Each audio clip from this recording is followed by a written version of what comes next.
Fala pessoal, sejam bem-vindos a mais um podcast do Block Review. Hoje a gente está aqui para conversar um pouquinho sobre os bloqueios de parede torácica, os bloqueios de membros inferiores. A ideia é fazer um apanhado geral de assuntos importantes desse tema e para isso a gente trouxe uma convidada muito especial, a doutora Luísa. Um prazer te receber aqui, Luísa. Muito obrigada, Matheus. É uma honra estar aqui com vocês. Obrigada pelo convite. É uma área que eu amo, né, anestesia regional, e que a gente vive muito intensamente, nós dois, né? Tanto na prática quanto no ensino. Então é um prazer mesmo estar aqui com vocês. Não, legal demais. Luísa, para quem não conhece você ainda, conta um pouquinho da sua trajetória, onde você fez faculdade, depois a sua residência, até chegar aqui. Lógico. Eu fiz toda a minha formação em São Paulo, eu fiz faculdade e residência na Faculdade de Medicina do ABC. E a Faculdade de Medicina do ABC, a nossa residência é bem focada, acho, numa abordagem multimodal. Então, eu tive a honra de aprender com grandes chefes da anestesia regional mesmo, Esther Rocha, Nathaniel Petrosky, e eles me influenciaram muito a seguir para essa área, sabe? Uhum. Tem um chefe que marcou muito, me inspirou demais, assim, na minha formação, que é o Henrique Schuff, você conhece também. Claro. E, Um abraço para o Henrique. Com certeza, um abração para ele. E teve um caso, assim, já no meu R1, que me marcou muito, que foi um caso de um paciente na enfermaria mesmo, que estava com uma dor, assim, intensa, 10 de 10 no membro, face de dor, sofrendo muito mesmo. E foi um dos meus primeiros bloqueios com ele me orientou a fazer um supraclavicular, e logo depois do bloqueio, assim, o paciente, né, como se tirasse com a mão ali a dor do paciente, o paciente zerou a dor. Aí E você foi se encantou algo, ali, nossa, que me marcou demais, assim, como a anestesia regional impacta positivamente na experiência do paciente, na analgesia pós-operatória, diminuição de náusea e vômito pós-operatório, né, alta precoce, diminuição de custo hospitalar. Então, assim, já é algo do nosso presente e algo que vai crescer muito ainda. Sim. Então, algo que Aí fez eu levantar essa bandeira da anestesia regional, Sim. sabe? Aí depois você foi se especializar em anestesia regional. Isso, perfeito. E aí eu não quis só ficar na prática, né? Eu quis continuar a minha formação para também propagar isso, para que outros anestesistas também possam oferecer esse tipo de anestesia e cuidado para os pacientes, né? Então, eu fiz minha especialização na pós-graduação de anestesia regional do Einstein, com o Paulo César e a Lívia, o Paulo César, que inclusive estava aqui no último podcast também. Temos foi esse, também foi seu preceptor. Então, são dois gigantes da área que eu sou muito grata deles terem aberto as portas para mim, né, me ensinado durante todo esse período, e foi realmente um divisor de águas para mim, da meu manejo perioperatório, sabe?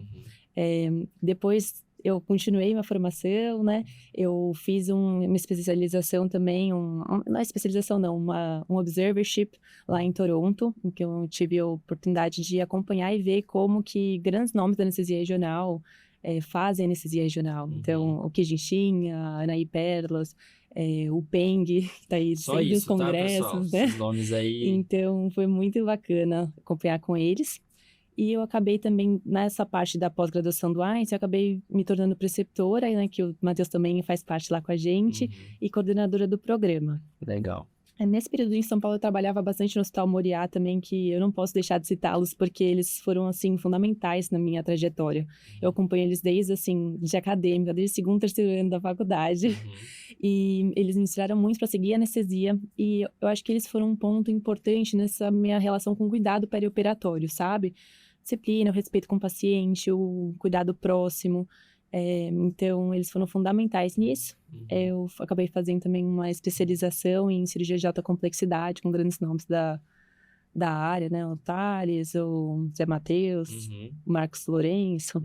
E, afinal, todas as pessoas, né, que eu não posso deixar de citar, Claro, imaginar, o Teruya, que fizeram parte, assim, da minha formação, né? E hoje você está em Goiânia, né? Então, e hoje eu tô em Goiânia.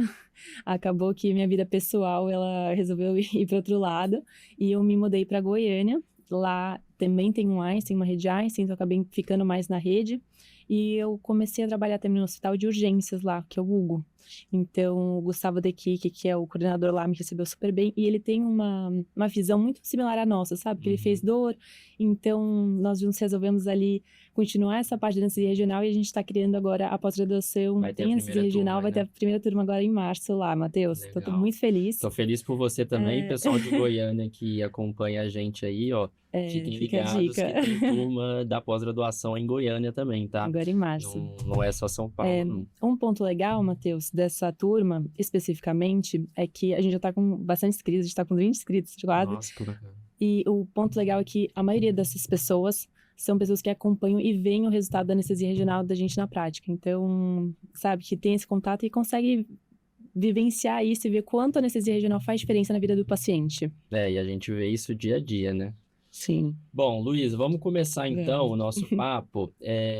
Vamos começar com os bloqueios de parede torácica e eu queria já começar porque teve um estudo muito bacana que saiu, né? Um guideline da ASA em 2026 agora, que é praticamente são diretrizes, né, sobre analgesia e manejo dos pacientes em cirurgias cardíacas, cirurgias torácicas, mastectomias, cirurgias abdominais, ou seja, cirurgias de grande porte, tanto abertas quanto cirurgias videoassistidas, que eu acho que teve uma discussão muito bacana em que os bloqueios faciais, eles foram altamente recomendados como estratégias para reduzir scores de dor, para melhorar a qualidade do pós-operatório dos pacientes. Então, assim, é algo que a gente já sabia, né? A gente que pratica anestesia regional, a gente sabe dos benefícios dos bloqueios faciais, mas a gente sabe que sempre teve um pouco de desconfiança em relação aos bloqueios faciais, porque são bloqueios analgésicos, mas eu acho que essa diretriz veio para chancelar, assim, né? Para colocar realmente uma chancela nos bloqueios faciais. Você acha que os bloqueios faciais, eles ainda são, assim, um pouco subestimados? Olha, Matheus, bastante. Eu acho que ainda se usa muito anestesia de neuroeixo, né? E ela tem seu espaço, propriamente dito. Mas eu acho que ainda muitos anestesistas usam o bloqueio facial, né? De parede, como exceção, como opção ao neuroeixo, e não como planejamento. Então, eu gostei muito dessa diretriz. Acho que essa diretriz foi um presente pra gente da anestesia regional, que consolidou realmente a anestesia regional, especificamente esses bloqueios faciais, nas cirurgias de tórax e abdômen, como um ponto-chave, um ponto central ali do nosso manejo multimodal, como planejamento mesmo da sua anestesia. E eu acho que um ponto legal também é que os bloqueios faciais, acho que algumas pessoas têm essa percepção de que eles não são bloqueios, assim, que realmente funcionam, o pessoal tem um pouco de preconceito, mas eu acho também que é importante lembrar que são bloqueios analgésicos e que você vai utilizar eles dentro de um contexto multimodal, ou seja, você não vai apostar todas as suas fichas no bloqueio, não é assim, vou fazer o bloqueio e pronto, meu paciente vai ficar liso, não vai ter dor nenhuma no pós-operatório se você não fizer outras coisas, né? Eu vejo muito esse erro na prática, a pessoa esperar algo do bloqueio que ele não é capaz de cumprir, né? Então, você tem que sempre usar esses abordagens, nessas ferramentas associadas ao manejo multimodal. E eu vejo muito essa questão na prática também, Matheus. E assim, você acha que, a gente sabe, né, que a peridural, por exemplo, peridural torácica baixa ou a peridural, enfim, ela, para cirurgias abdominais grandes, abertas, para cirurgias torácicas mesmo, abertas, ela é uma estratégia ainda, assim, muito realizada e realmente muito positiva, né? A gente tem resultados bem legais, redução de atelectasia no pós-operatório, melhora realmente, diminui o tempo de internação do paciente. Então, assim, a ideia, eu acho, é não demonizar o neuroeixo de jeito nenhum, né? Mas sim, talvez, aumentar o nosso arsenal, né? Que você concorda? Concordo totalmente. As cirurgias de grande porte, assim, que nem você comentou, tipo toracotomia, no Prospect mesmo, a primeira linha é você realizar uma peridural. Então, a peridural, a raquianestesia não vão ter os seus momentos de brilhar também, né? Sim. Ainda tem. E elas nos ajudam muito no manejo do paciente, ainda mais esses pacientes com cirurgias maiores, né?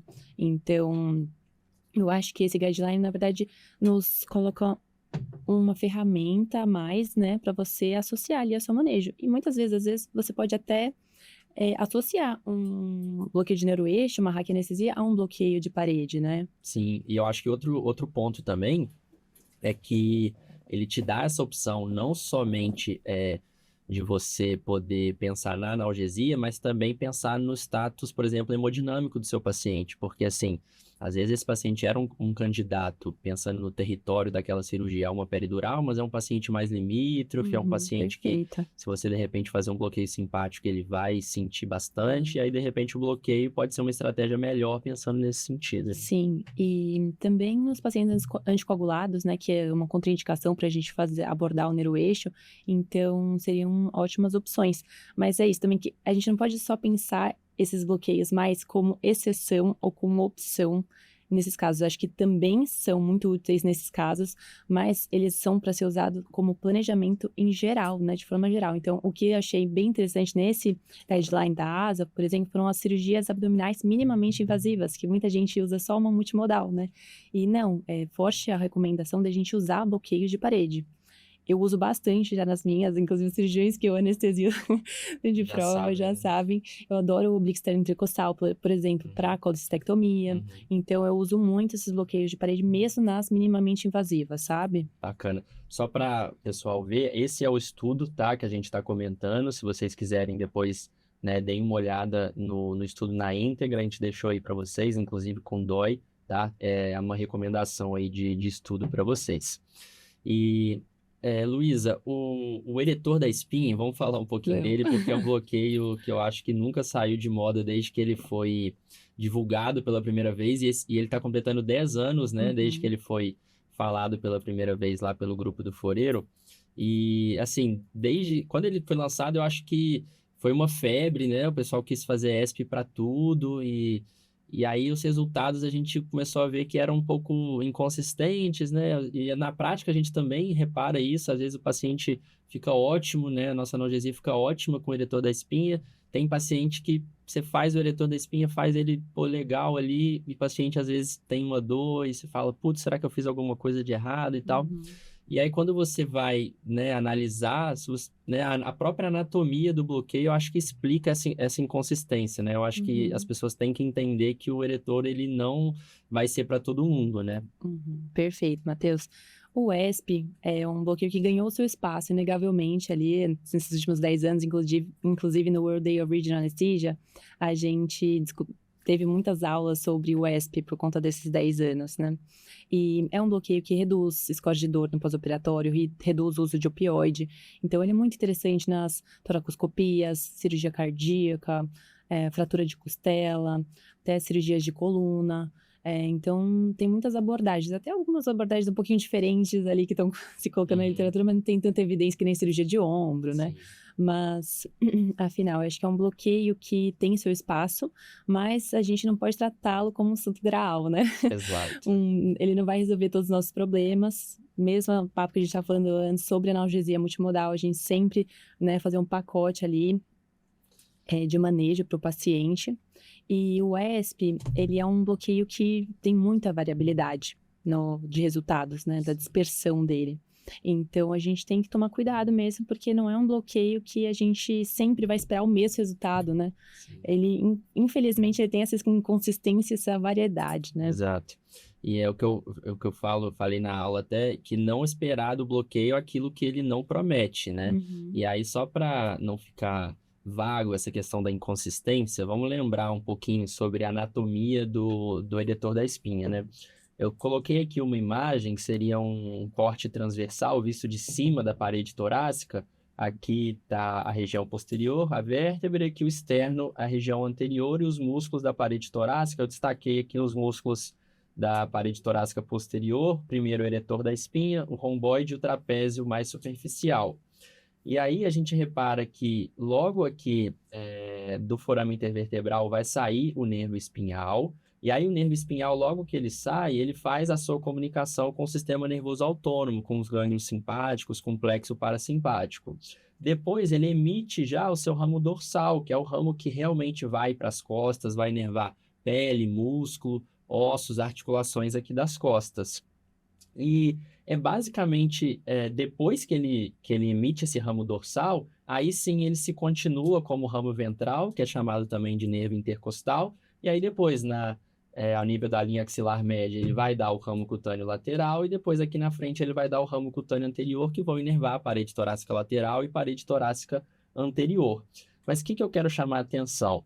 que quando a gente faz o eretor da espinha, a gente vai lá, né, com o probe ali na região posterior, né, das costas, e vai com a agulha entre o músculo eretor da espinha e o processo transverso da vértebra. Quando a gente coloca anestésico local ali, ele vai pegar prioritariamente esse ramo dorsal, ou seja, ele é um bloqueio que quando ele foi descrito, ele era um bloqueio para as costas mesmo, para a coluna, porque ele vai pegar de forma consistente esse ramo dorsal. O que acontece é que em alguns pacientes, né, em uma porcentagem variável dos pacientes, esse anestésico local ele também vai se dispersar para o espaço paravertebral e pode pegar aí também os nervos intercostais. Então, é por isso que a gente fala que ele é um bloqueio inconsistente, entre aspas, porque o que a gente pode mesmo garantir e esperar do bloqueio é que ele pegue o ramo dorsal, ou seja, que ele funcione ali para a parte torácica posterior, mas a sua dispersão para o espaço paravertebral, para o próprio nervo intercostal, ela é variável, então os resultados para a parede torácica lateral e para a parede torácica anterior, aí já vai ser mais variável. E aí, Luísa, tem muito aluno que comenta com a gente que tem dificuldade para realizar, de fato, o eretor da espinha, que na hora de agulhar se embanana um pouquinho. Você tem alguma dica para dar, alguma sacada para o pessoal? Olha, eu acho que primeiro é achar exatamente o ponto do ESP, né? Então, uma situação que a gente vê razoavelmente com a prática, às vezes a pessoa, na verdade, fazendo um bloqueio do ESP na costela, né? Isso Então, não sei se você chegou a colocar o vídeo de escaneamento. Coloquei, vou botar. Então, eu acho que uma dica interessante é a gente começar esse escaneamento na transversal. Você consegue soltar aí o vídeo pra gente? Só explica o que você está falando, que eu vou entendi. vou mostrar Perfeito. depois. Então, a gente começa o escaneamento na transversal, a gente avalia, por exemplo, o processo espinhoso, depois a gente vai indo para a lateral, a gente vai achar a lâmina e depois o eretor da espinha, né? Tá. Então, assim, dessa forma, a gente sabe exatamente onde a gente está. Depois, era assim que eu também aprendi a fazer na residência com a Esther Rocha, mas quando a gente achava o eretor da espinha, o ponto a gente ia rotacionando o transdutor até achar o ponto na sagital. Só que nesse momento, normalmente a gente se perde no escaneamento, viu? Então, uma dica até do Peng achou o ponto do eretor da espinha, a gente pode só, às vezes, colocar o dedo ali e rotacionar o nosso transdutor para a sagital. Então, ó, isso que a Luísa tá falando, ela colocou um vídeo aqui, ó. A gente vai vir para a lateral. Aqui a gente tem a lâmina, bem no meio da tela agora. E mais um pouco do lado, a gente vai colocar o eretor da espinha, bem no meio da tela. Depois a gente vai simplesmente, ó, colocar... Processo transverso, né?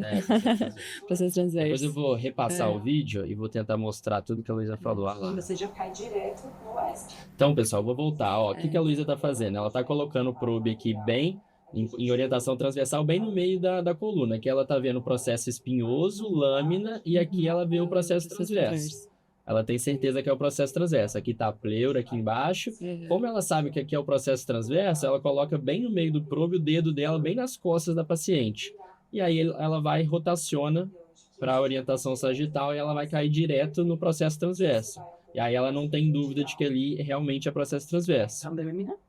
E aí ela tá vendo a diferença da lâmina lateral, a gente vê e a transição. Processo transverso e agora a costela.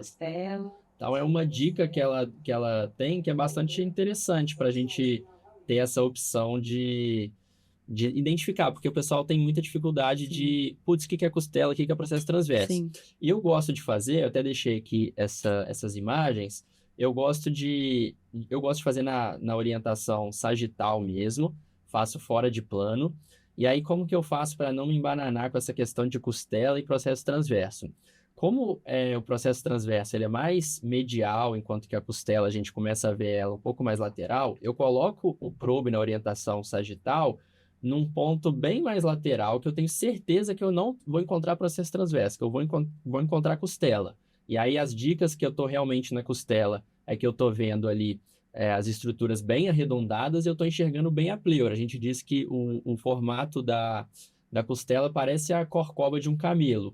E aí depois que eu me identifiquei ali, que eu tenho certeza que eu estou na costela, aí sim eu vou chegando o meu probe para o meio e aí eu vejo a diferença. Que agora eu tenho as imagens muito mais arredondadas, parecendo aqui um platô de curva de capnografia, e a pleura já fica muito menos visível, né? Fica muito mais borrada. Então, mostrando de novo para você a diferença, ó, costela, vem mais para cá, processo transverso. Mas são duas abordagens, duas maneiras de chegar no mesmo resultado, só para vocês terem aí mais informações aí no arsenal de vocês. Outra opção, né? Para Outra escanear o opção. processo transverso. Exatamente.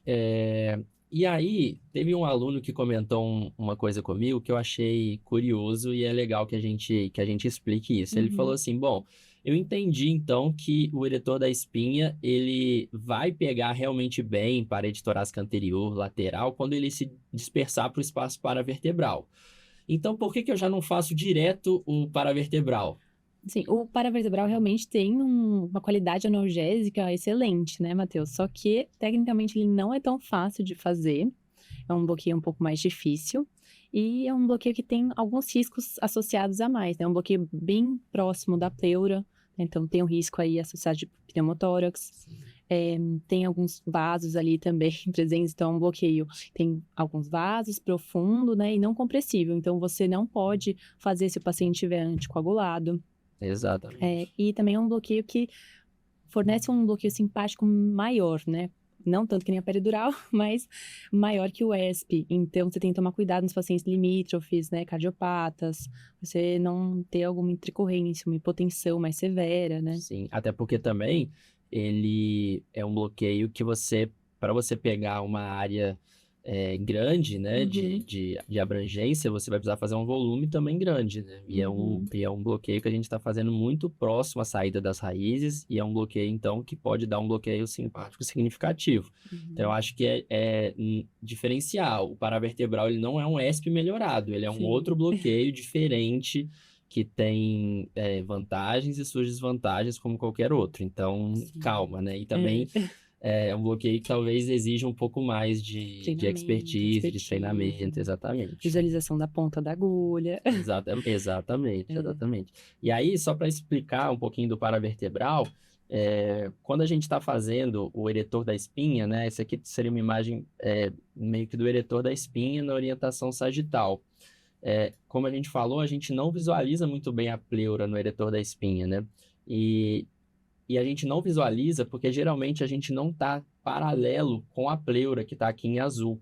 E aí uma dica, se você estiver fazendo na orientação sagital o paravertebral, seria fazer um tilt no probe em direção mais lateral, que aí você consegue ficar um pouquinho mais paralelo, e aí a imagem da pleura já melhora e a gente começa a enxergar o ligamento costotransverso. Aqui eu estou vendo o processo transverso e a articulação do processo transverso com a costela.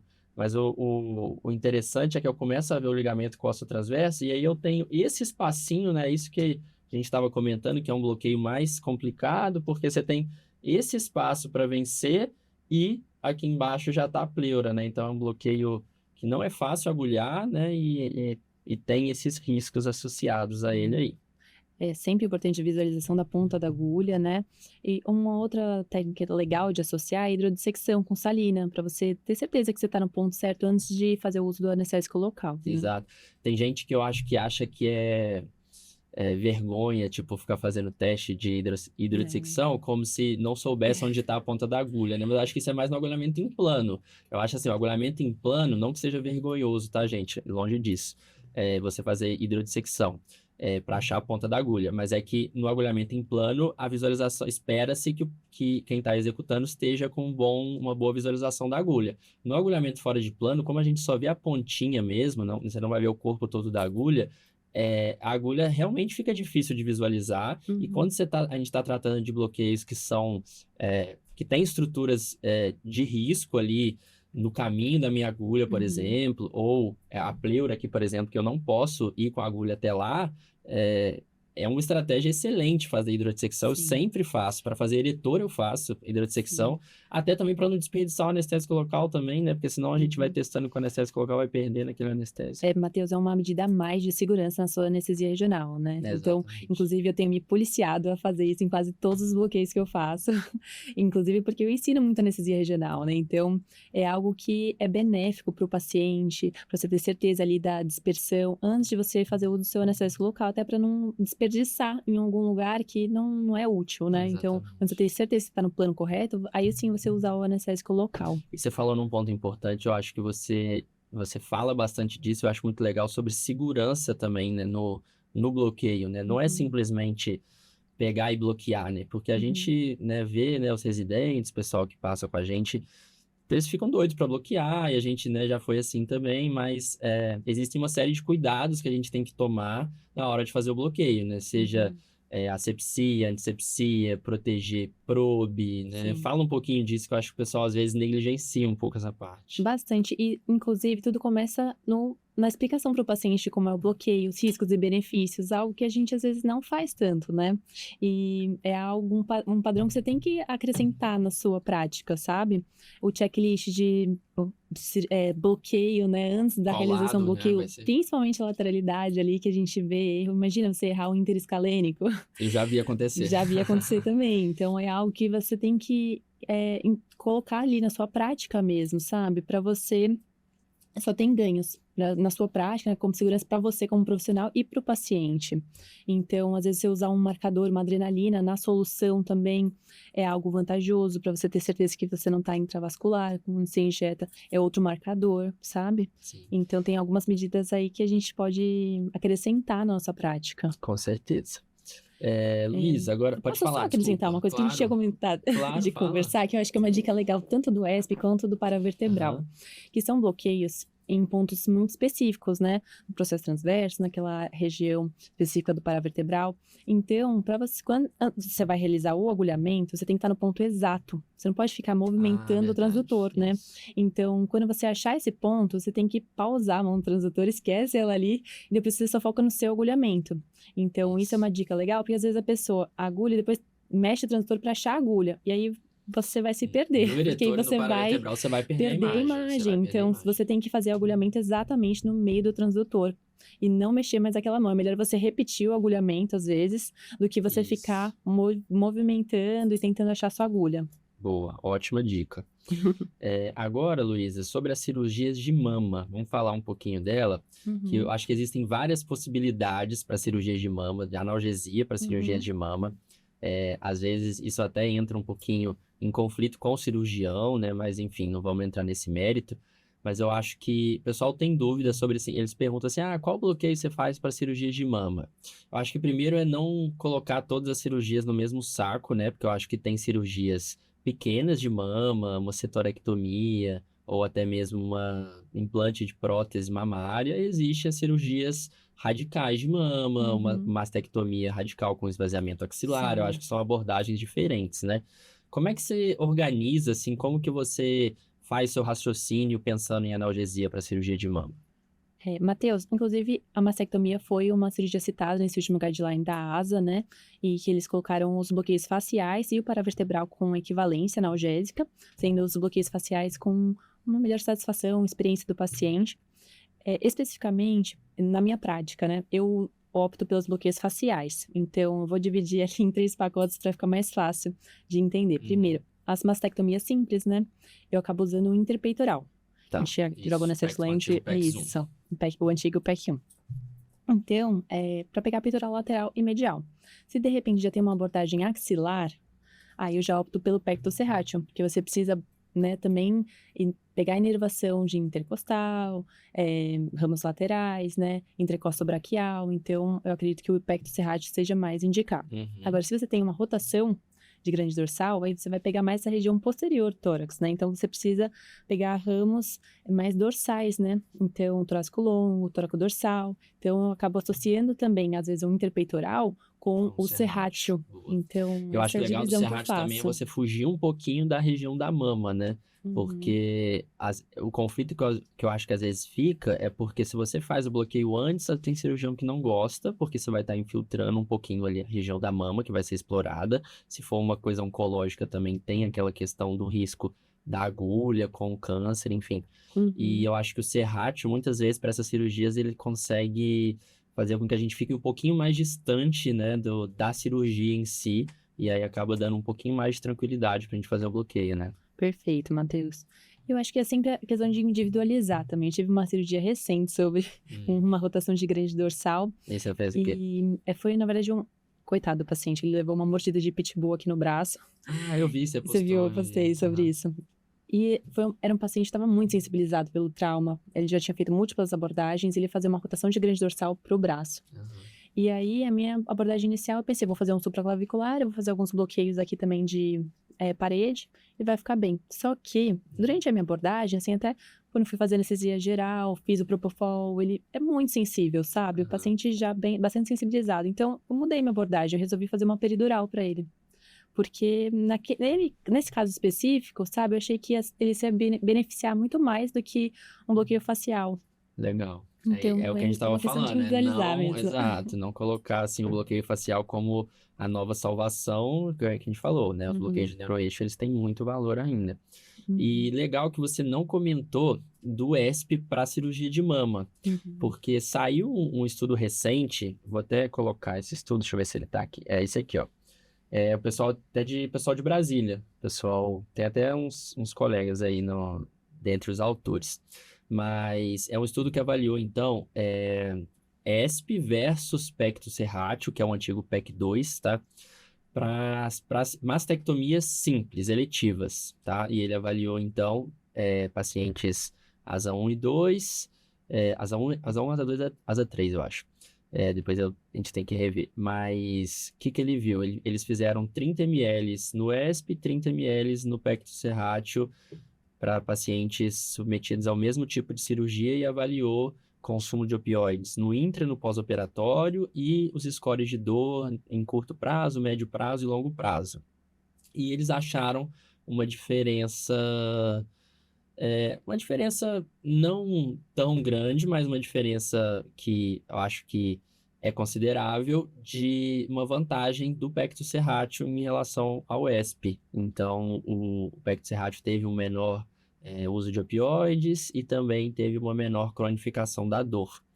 E eu acho que isso pode estar associado ao que a gente estava comentando do ESP ter uma dispersão variável, né? E eu acho que o Pecto serrátil ele vai estar agindo mais especificamente, né, nos nervos envolvidos ali na mastectomia, né? Perfeito, até porque o tórax tem uma inervação complexa também, né? Então, tem ali ramos do plexo braquial.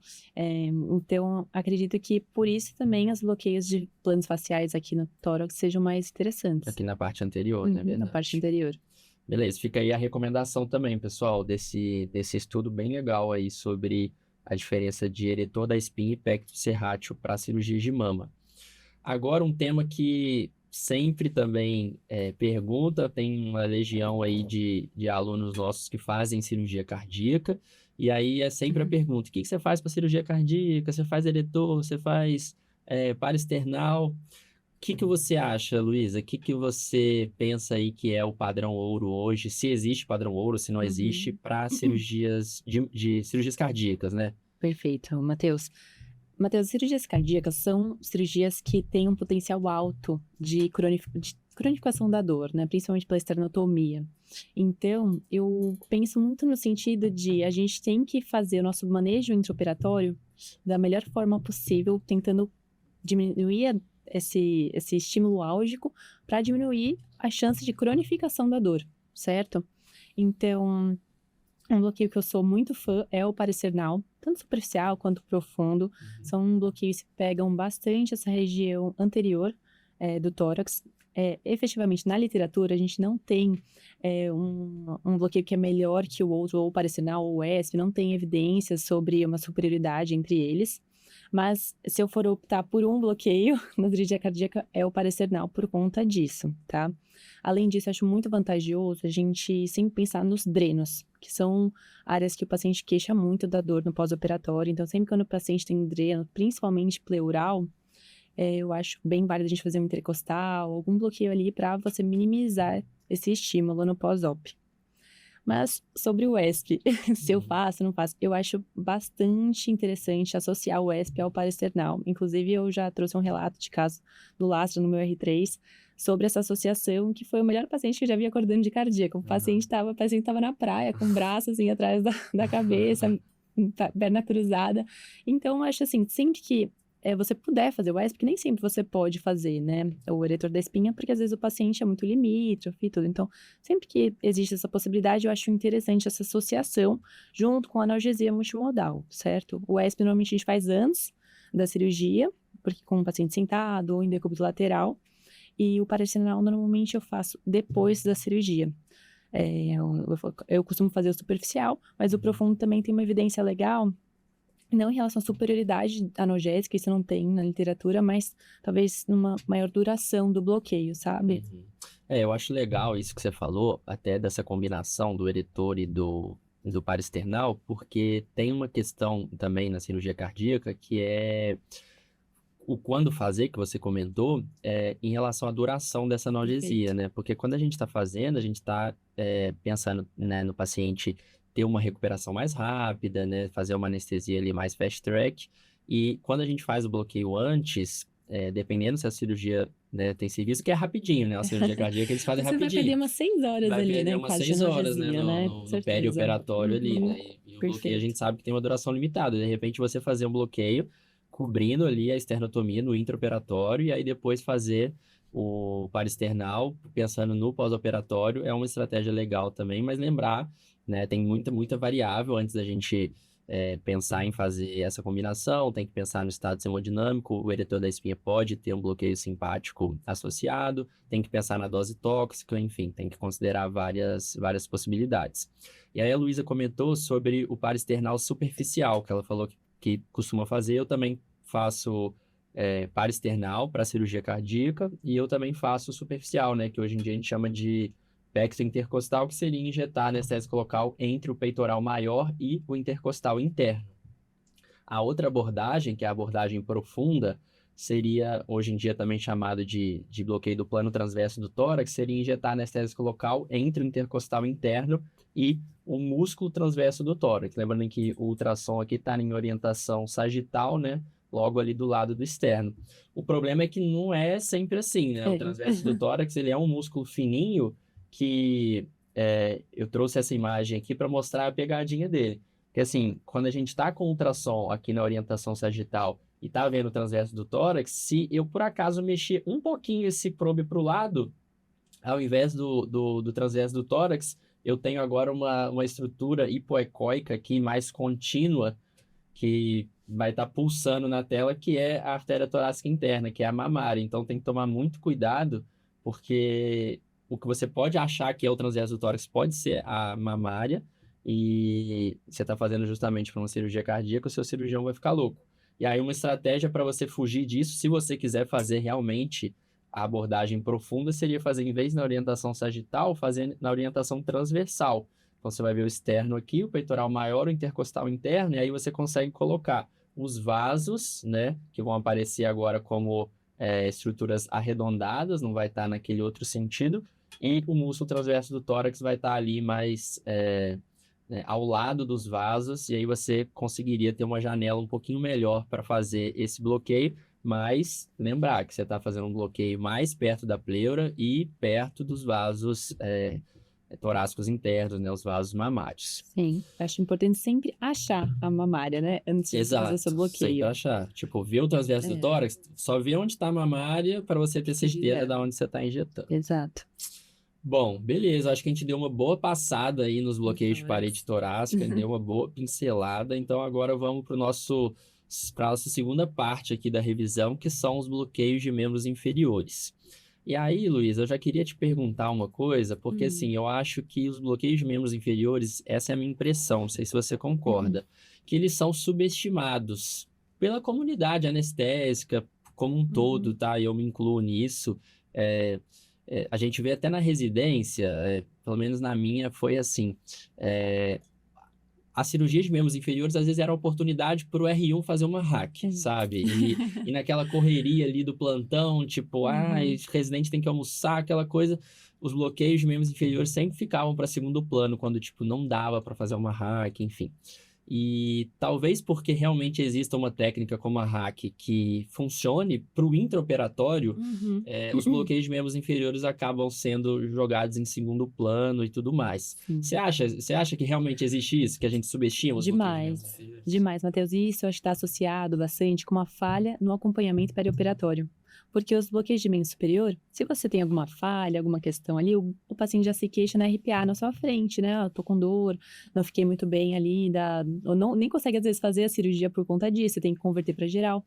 Já os bloqueios de membros inferiores, por conta da hack, o que acontece? A pessoa vai lá, faz a hack, vai para RPA, o paciente fica bem. Muitas vezes ali até já começa a mobilização, porque a hack vai passando, e ótimo, vai de alta para o quarto e nisso você nem vê o paciente com dor, né? Mas os bloqueios de membros inferiores são muito importantes para a analgesia do paciente. Então, tem cirurgias com potencial álgico bastante importante, né? De membros inferiores.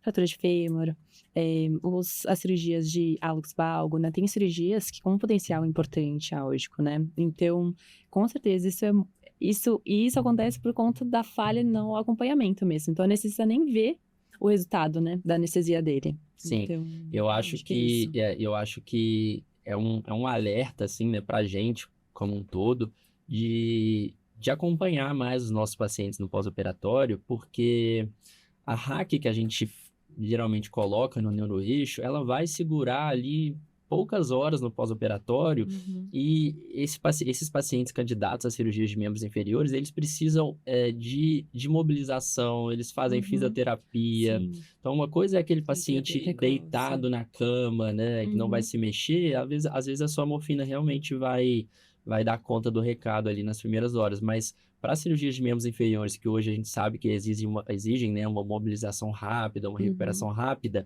a morfina não vai segurar. E mesmo se segurar, assim, Matheus, a morfina também está associada a algumas complicações, né? Por exemplo, um bexigoma no pós-operatório. Então, às vezes, o paciente jovem, às vezes só um bloqueio ali resolveria.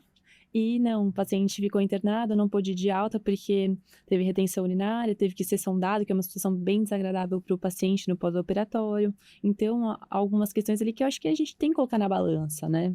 E um lado bom que eu acho é que os cirurgiões, eles têm começado a enxergar isso, e não é incomum o cirurgião pedir já para fazer um bloqueio de membro inferior, né? Eu acho que isso tá mudando um pouquinho. Sim. Claro que tem aquele cirurgião que só quer falar, não, faz uma hackzinha aí que tá tranquilo, mas tem muito cirurgião, né, os bons, tem pedido. Né, que tem pedido, do tipo, não, faz um bloqueio, aquele dia você fez um bloqueio e ficou legal pra caramba, o paciente ficou bem pra caramba. Então, acho que é um alerta pra gente, quem não domina os bloqueios de membros inferiores, né, tá na hora de... E, Matheus, também tem uma questão da dor crônica, né, da síndrome de membro fantasma, por exemplo, as amputações, tem uma indicação muito legal de você fazer um bloqueio ali, até às vezes passar um catéter, né? Sim. E vamos entrar então, começar aqui com as cirurgias de quadril, né? E não me leve a mal, tá? Eu não vou criticar o Peng, eu sei que você é pupila do Peng, acompanhou ele lá em Toronto. Mas a questão é o seguinte, o Peng é um bloqueio que é totalmente consolidado para cirurgias de quadril. Eu faço Peng para cirurgias de quadril. E agora, uma questão que eu vejo é que para as artroplastias de quadril, né, cirurgias mais agressivas ali do quadril, talvez depositar todas as fichas no Peng, e como estratégia analgésica talvez única ali do seu pós-operatório, eu vejo que tem paciente que sente dor no pós-operatório, e eu acho que é importante falar isso porque tem muita gente que ficou com essa ideia de que o Peng para quadril, ele é perfeito, e se você fizer, você está garantindo a analgesia do paciente. E a gente sabe que é mais complexo que isso, né? Sim, Matheus. O Peng realmente é o meu bloqueio de escolha para artroplastia de quadril, mas a gente tem que lembrar que a inervação do quadril realmente a maioria dos receptores álgicos de dor que a gente tem são na cápsula anterior do quadril, aproximadamente 70%, né? Então, 30% estão na cápsula posterior. Então, a gente não pode deixar de lembrar que a gente também tem um componente posterior ali de dor também. Então, às vezes você pode fazer o PENG e o paciente sentir um pouco mais de dor na região posterior. Tem até um bloqueio surgindo agora, que é de cápsula posterior do quadril. Então, às vezes, vale lembrar da situação para associar. Mesmo assim, o PENG, ele também não é suficiente para essa parte anterior, né? Então, é bom a gente sempre associar a uma analgesia multimodal. Sim. Isso aqui, ó, só para exemplificar o que a Luísa está falando, né? A concentração de receptores, que é essa partezinha vermelha que a gente colocou, ela é muito mais significativa na cápsula anterior, na região anterior. Então, essa é uma visão anterior do quadril, aquela visão posterior. Você vê que a região posterior, ela é inervada, né? Tem participação do nervo ciático, nervo quadrado femoral, glúteo superior e glúteo inferior, principalmente, mas a concentração está maior aqui, tem mais nociceptores. Então, por isso que a região anterior, ela geralmente é o alvo ali dos nossos bloqueios, mas como a Luísa falou, 30% mais ou menos da inervação vem da cápsula posterior, então às vezes a dor do seu paciente pode estar ali. Uhum. E eu acho que outra coisa bacana, além do que você falou de não colocar o PEN como única estratégia, né? A gente vai sempre fazer uma analgesia multimodal, pensar em quais medicações o paciente vai usar no pós-operatório, fazer medicações no intraoperatório para cobrir mais a analgesia. É que o PENG, eu acho que a maior vantagem dele talvez seja preservar a função motora. A gente vai entrar num outro detalhe de que talvez tenha um asterisco nisso aí, Sim. mas eu acho que o PENG, a principal vantagem dele é essa. Agora, se de repente o seu paciente, você conversa com o seu cirurgião, e por isso que é muito importante conversar sempre com o cirurgião, alinhar como é que vai ser o pós-operatório desse paciente. Se por acaso ele não for andar nas primeiras horas do pós-operatório, de repente você pode fazer uma outra estratégia, por exemplo, complementar um pouquinho com o femoral. E outra coisa também é, de repente, colocar um pouco de morfina na RAC, né? Você vai estar economizando um pouco de morfina, você não vai fazer doses altas de morfina e vai estar associando um bloqueio de neuroeixo com morfina com o PENG, né? Eu acho que também é uma estratégia válida, né? O que você acha? Com certeza, inclusive naqueles pacientes que já têm dor crônica, né? Então, são pacientes que a gente pode, às vezes, ter outras estratégias associadas ali, como a morfina no neuroeixo. Então, é algo válido. E a gente lembrar dessa situação que você colocou, muito bem colocado, sobre a preservação da mobilidade. Será que realmente a gente tem essa preservação? E assim, um ponto é você realizar o PENG no ponto correto, né? E mesmo você realizando o PENG perfeitamente, nesse artigo de revisão dos Isso, eu últimos te 5 anos falar do isso. PENG... Comenta pra gente o que esse estudo... Na verdade, não é um estudo, né? É um artigo mesmo de discussão. Isso, o que a gente aprendeu nesses últimos 5 anos aqui com o PENG. Inclusive, é da Laura e do PENG. E a gente observou que mesmo você realizando ele perfeitamente, o anestésico local pode escorrer tanto pela agulha e pegar o nervo femoral e dar bloqueio motor de quadríceps, quanto às vezes pelos septos intramusculares, quanto até intramuscular mesmo, e ter algum grau ali de bloqueio motor no seu pós-operatório. Então, para você ficar ciente que mesmo realizando o PENG perfeitamente, isso pode acontecer, tem esse risco. Coloca pra gente aqui isso, a imagem que a Luísa estava falando, mostrando que, né, a figura A seria, né, a agulha ideal, tá no né? lugar correto e a dispersão foi a dispersão que a gente gostaria, né? Sim, e uma dica legal também é você às vezes dar uma rodadinha ali na sua agulha para furar a fáscia, né, adequadamente para o anestésico dispersar entre a fáscia e o periósteo, né? Exatamente, porque senão pode ficar intramuscular e quando fica intramuscular, seria, por exemplo, a figura B, você percebe que a agulha, ela tá um pouquinho mais recuada, né, do que está aqui. E aí uma das possíveis consequências seria essa dispersão cefálica até o nervo femoral, né? E aqui mostrando também outras hipóteses que poderiam justificar, né, tanto pelos septos quanto pelas fáscias, uma dispersão indesejada ali, né, do anestésico local até o nervo femoral, mostrando que eu acho que antigamente a gente tinha uma concepção de que se o seu PENG desse bloqueio motor, você estava fazendo errado. Eu sempre escutei isso, do tipo, você fez errado, você colocou no lugar errado, porque a visão que a gente tinha era de que a nossa agulha, ela estava chegando aqui mais próximo do femoral, né? Que a gente não colocou a agulha realmente onde estava, mas hoje a gente sabe que é possível, não necessariamente você fez o bloqueio errado, né? Sim, inclusive nesse agulhamento tem que tomar cuidado só com o cutâneo lateral também, femoral, porque às vezes na própria punção ali você pode lesionar ele, né? E tem essa outra imagem legal, né, Luísa? Comenta pra Isso. gente aqui que... E o ponto ideal ali de você realizar o seu peng, né? Então, com um periósteo com essa linha um pouco mais afinada, né? E o tendão do psoas mais próximo ali do periósteo. Então, é um ponto que a sua dispersão seria mais efetiva ali do Você vê que anestésico aqui local tá para mais medial. borrado, né? Tá um O pouco mais... tendão um pouquinho mais acima, Isso, né? tendão um pouquinho mais acima ali, ele já tá um pouquinho mais colado ali mostrando que são imagens parecidas, né? E Uhum. só que isso pode interferir, talvez, no resultado do seu bloqueio, né? Sim. Legal. Agora vamos para um dos temas que eu mais gosto de estudar e que eu vejo que é realmente muito complexo, que é joelho, né? Acho que Uhum. o joelho ele tem uma das inervações mais complexas de toda a anestesia regional e a gente sabe que existem cirurgias muito dolorosas, como a artroplastia total de joelho, é uma cirurgia muito dolorosa e que é, ao mesmo tempo, muito desafiadora porque ela tem exigido uma recuperação rápida dos pacientes. É uma cirurgia que Mobilização o paciente precoce. precisa fazer fisioterapia precoce, então a gente precisa associar uma analgesia potente e, ao mesmo tempo, permitir que esse paciente se recupere. Se você fosse falar assim, sua anestesia ideal, Aham. sabe? Você está no mundo ideal, você tem tudo à sua disposição, seu paciente tolera ali a dose tóxica, quais combinações de bloqueios, qual anestesia você faria? Fala pra gente. Então, Matheus, a ATJ realmente é uma cirurgia bastante dolorosa, né? A gente tem que pensar ali que o paciente vai sentir uma dor intensa nos primeiros 5 dias de pós-operatório. Então, acho que é um tema muito importante a gente abordar aqui. E o joelho tem uma inervação extremamente complexa. Então, a gente nunca vai conseguir bloquear todo o joelho com um bloqueio, né? Sim. Então, no mundo ideal, né? Vamos colocar assim. Primeiro bloqueio, com certeza faria canal dos adutores, né? Que aí dessa forma Só uma você... pergunta, você faz hack, você faz neuroeixo? Sim, neuroeixo. Eu faço Neuroeixo, sem neuroeixo. morfina, geralmente? Uhum. Tá.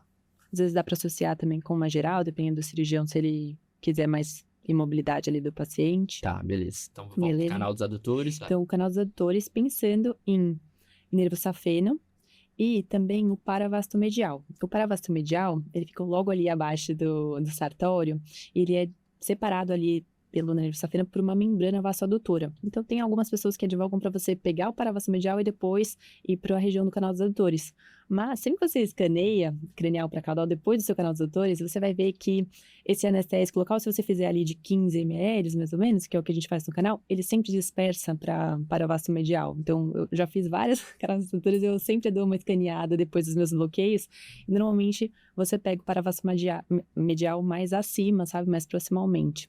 Então, o primeiro bloqueio que com certeza faria é o Canal dos canal dos adutores, mais adutores. ou menos uns 15 ml. Isso. Beleza. Outro bloqueio que eu acho muito interessante, que eu tenho usado na minha prática, é o cutâneo femoral anterior, que é um bloqueio fácil de fazer, você já tá ali, né? Praticamente a mesma imagem do canal, Praticamente a né? mesma imagem do canal, e você coloca uma infiltração ali de anestésico local acima do sartório. Então, ali uns 5 ml e tudo, e você pega bem ali a região anterior, o joelho cutânea. Onde E é também da basicamente a face lata. incisão, né, da Isso. ATJ. Então, eu acho que é muito válido face também lata, você sim. realizar essa associação, sabe? Tá. Beleza, então canal dos adutores e cutâneo femoral anterior. Isso, beleza. Mais o quê? Então, a gente também tem os geniculares, né? Então, lembrar só que o genicular inferolateral, você tem que tomar um cuidado ali. Tem gente até que nem gosta de fazer por conta do fibular recorrente, que é ali próximo, mas é muito válido você fazer essa associação. Que poderia dar bloqueio motor, né? Que é o que Poderia dar você bloqueio não tá motor, e você não desejando. quer isso pro pós-operatório, então tem que tomar um pouco de cuidado.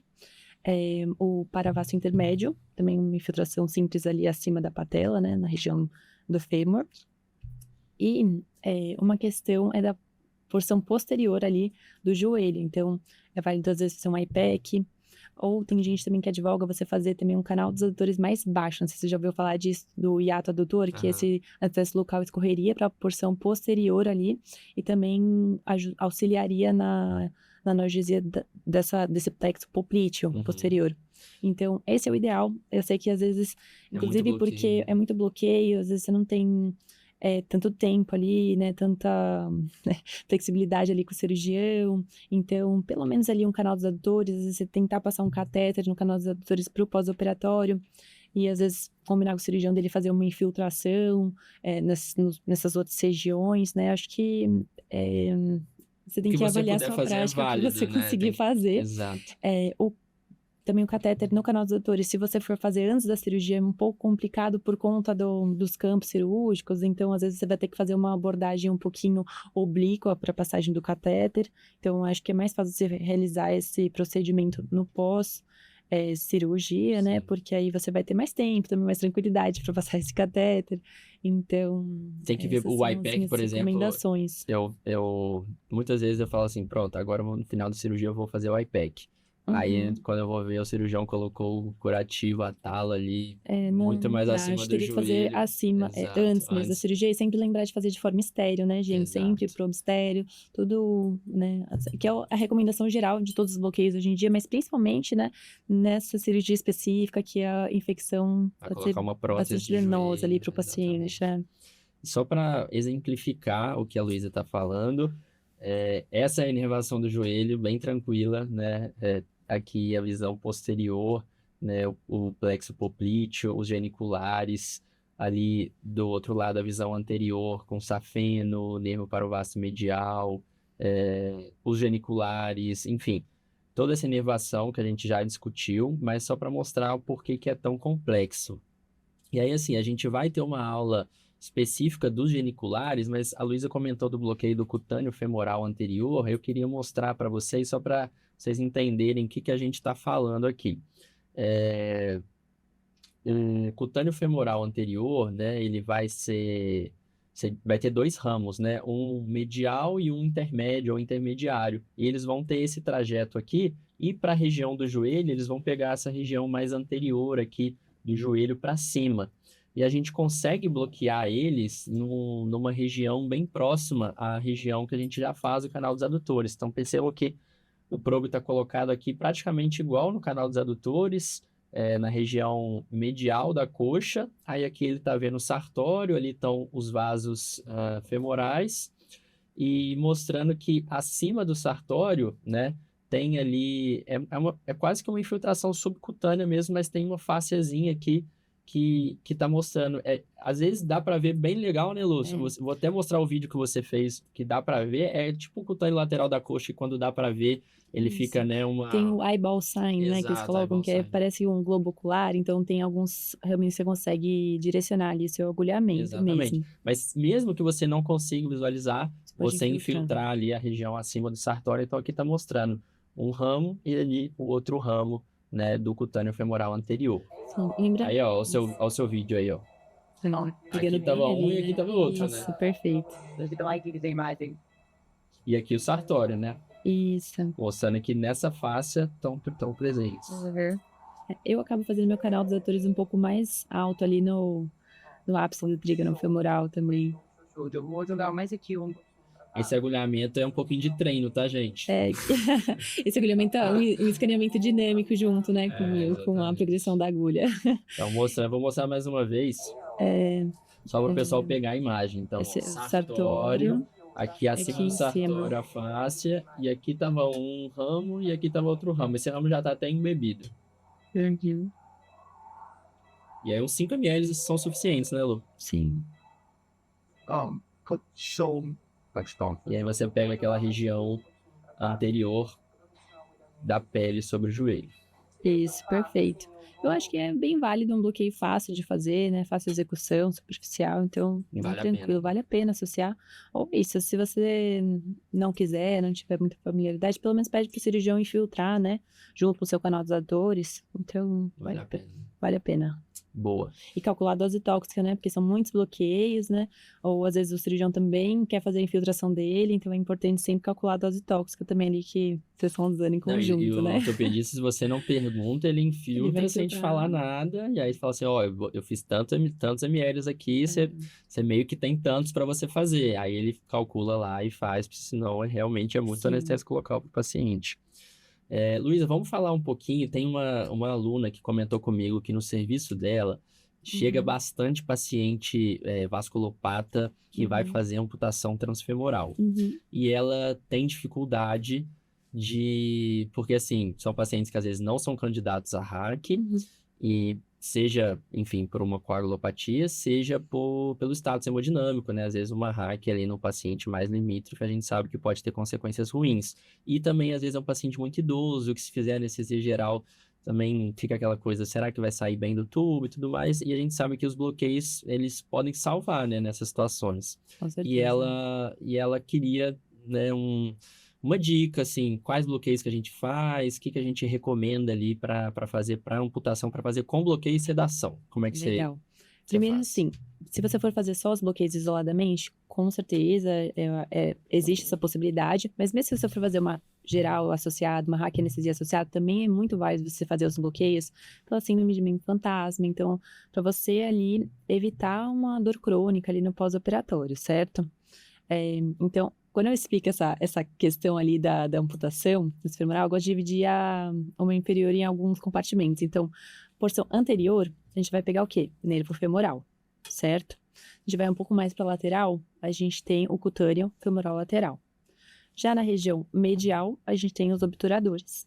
E na região posterior, a gente tem o ciático, mas tem um ponto ali específico do ciático, que seria o ciático transglúteo, para pegar também a porção do cutâneo femoral posterior.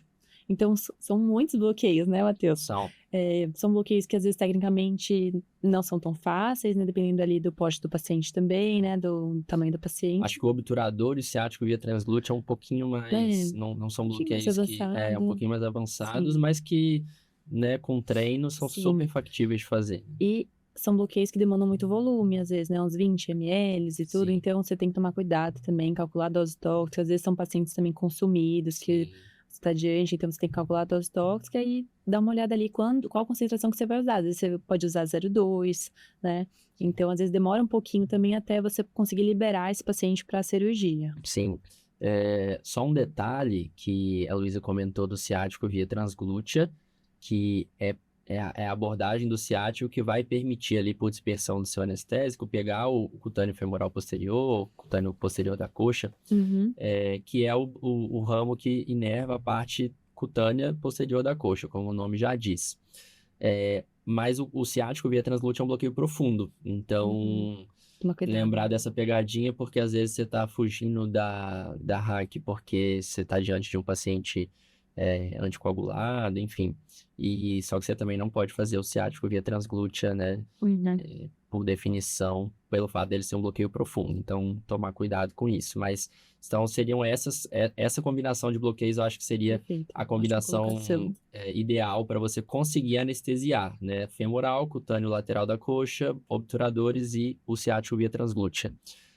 Mas o que a Luísa falou é muito válido. Mesmo que você consiga fazer anestesia geral, mesmo que você possa fazer hack, é muito interessante você associar os bloqueios, até para você também praticar mesmo, e tem essa questão da dor crônica, o paciente amputou, mas ele tem a síndrome do membro fantasma, então é sempre importante também fazer bloqueio nessas situações. E eu acho que outra dúvida também que é campeã, né, que a gente recebe é sobre a passagem de catéteres para o pós-operatório. Eu acho que assim, o catéter, ele sempre desperta essa curiosidade porque é muito bacana, né? A gente poder fazer ali um procedimento que a gente passa um catéter e consegue fazer analgesia para o paciente dias ali do pós-operatório, né? Dá uma satisfação para a gente e para o paciente, mas eu acho que existem diversos cuidados que a gente tem que ter, né, em relação a catéteres, e eu queria que você falasse um pouquinho, porque você tem experiência com a passagem de catéteres, né, Luísa? O que você poderia comentar para o pessoal que sempre pergunta sobre a realização de catéteres e tudo mais? Então, Matheus, eu tenho tentado instaurar um protocolo, né, mais estruturado de manejo de dor aguda lá no nosso serviço. Então, é um desafio mesmo. Não só a passagem do catéter, né, mas principalmente a manutenção, o manejo, o contato com a enfermagem, né. Você tem que ter uma estrutura ali de uma equipe voltada para isso. Então, é um desafio.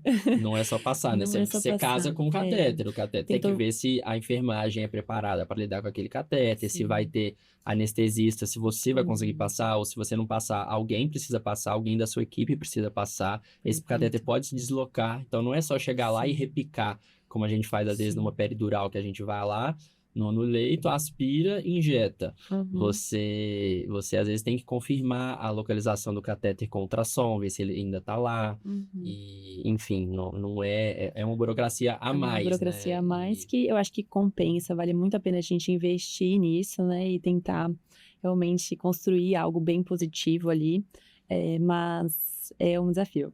Tem que individualizar Tem também, que né? Tem individualizar cirurgias e cada caso, cirurgias. exato. Avaliar como que você conseguiria ancorar melhor aquele catéter, se às vezes uma abordagem plana seria melhor, Isso uma é legal abordagem de fora falar. de plano. Perguntaram isso pra gente, como que a gente faz para decidir se a gente vai passar o catéter em plano ou se vai passar o catéter fora de plano. Você tem algum raciocínio que Olha, você geralmente eu faz? tento individualizar e realmente ver onde vai ancorar melhor ali o catéter e também individualizar. Às vezes, naquela abordagem, que às vezes é um paciente eh, maior, então a abordagem fora de plano vai ser mais interessante para visualização do agulhamento. Então, eu individualizo bastante e tentar avaliar ali qual abordagem seria melhor para ancorar esse catéter. Então, por exemplo, ciático, a gente já tem falado muito da abordagem lateral e você fixar o catéter no bíceps femoral. Então, é uma questão de você individualizar mesmo. Sim. E eu acho também que você até comentou sobre estar colocando uma equipe, né? E tentar estruturar isso. E eu vejo uma dificuldade que eu tenho também no hospital que eu trabalho, é que às vezes eu quero, né, passar o catéter, a cirurgia é Uhum, dolorosa, mas às sim. vezes o paciente vai de alta rápido, às vezes, né? Então tem isso também. Às vezes, por exemplo, você fala assim, putz, essa cirurgia é uma cirurgia com potencial álgico importante, eu acho que vale a pena passar um catéter, mas se esse paciente, de repente, ele vai de alta amanhã à noite, cara, você tá fazendo, enfim, você tá, às vezes a sua função e a burocracia que você tá organizando para passar o catéter, às vezes no dia seguinte o paciente vai de alta, às vezes seu catéter vai até atrasar a alta, porque, pô, tô querendo, já tive caso assim, pô, tô querendo dar alta, o paciente tá com catéter, alguém precisa vir tirar esse catéter aqui. Sim, Então, às vezes, é. é o que eu falei, alinhar tudo, né? A gente não faz anestesia sozinho, a gente tá anestesiando para uma equipe, Uhum. alinha com a equipe, às vezes fala, pô, realmente esse paciente vai ficar 5 dias internado, opa, aí já é um caso bastante interessante de passar um catéter. Agora, às vezes a gente acha que a cirurgia merece, mas a programação cirúrgica é outra, né? Então tem que conversar, né? Uma questão interessante desses casos, Matheus, você já ouviu falar da bomba elastomérica, que o paciente Sim. vai para casa, né, com a bomba, você tem as orientações, né, que você consegue fornecer para o paciente, e ele mesmo, às vezes, lá em Toronto era assim, eles colocavam o catéter, a bomba, davam as orientações para o paciente, né, de sinais de alarme, se ele sentisse gosto metálico na boca e tudo, para arrancar o catéter. Então, eles mesmos, às vezes, tiravam o catéter deles. Isso aí é o em sonho, casa. né? Isso aí é o padrão ouro. Sim. Bom, Luísa, pô, foi legal pra caramba. A gente conversou bastante. Adorei. Mas eu queria, antes da gente encerrar, eu acho que uma grande lição que eu vejo que você estimula bastante nas suas redes sociais e eu te conhecendo, eu me inspiro nisso também, que é sobre o acompanhamento dos pacientes no pós-operatório. Eu acho que você consegue colocar isso sempre no seu dia a dia e eu acho que isso muda realmente a nossa forma de anestesiar, né? Que mensagem que você pode deixar para quem está assistindo a gente sobre o quanto que esse acompanhamento dos pacientes no pós-operatório faz a diferença? É algo que eu uso muito mesmo no meu dia a dia, que eu defendo da minha prática, sabe? Que eu acho que muda o jogo da nossa anestesia. Você avaliar o grau de analgesia do seu paciente, se ele teve náusea e vômito no pós-operatório, se fez uso de opioide, não fez, até possíveis complicações, né, da sua anestesia, alguma parestesia. Então, é muito importante a gente fazer esse segmento. E eu acho que só fazendo esse segmento a gente consegue ajustar e ir melhorando a nossa anestesia de acordo com os desfechos, né, que a gente tem dos nossos pacientes. Então, é algo muito válido. E um ponto que eu acho que fez eu mudar muito, Matheus, é essa minha visão sobre o acompanhamento perioperatório, depois de um congresso da ASRA que eu fui, em que eles mostraram um trabalho que colocou que o próprio acompanhamento próximo do anestesista ao paciente já diminui os scores de dor dele. Então, ele se sentir escutado, acolhido, seguro, isso muda a percepção dele da dor, sabe? Então, é algo que eu incentivo. E aí, você acha que você deixa de ser aquele anestesista que o paciente nem vai lembrar o nome e passa a fazer parte ali da jornada do paciente. Eu acho que isso até torna a nossa prática mais gostosa também, né? Com certeza. Pelo que você falou, você consegue criar um vínculo que às vezes a gente não tem no nosso dia a dia ali corrido, você passa a ser reconhecido. Eu acho que isso É muito eu gratificante. tenho feito isso cada vez mais e é gratificante não só para o paciente que se sente acolhido, né? Ele vê Uhum. que tem alguém realmente cuidando dele, como a gente se sente também parte ali do processo. Eu acho que isso Do vale muito a cuidado. pena. E falando nesse cuidado com os pacientes, você comentou comigo que você queria até deixar Eu trouxe um presente um para você. presentinho, né? Trouxe um presente para você, quem está escutando aqui a gente, e principalmente para os futuros pacientes de vocês, né? Que é um guia de orientações pós-bloqueio.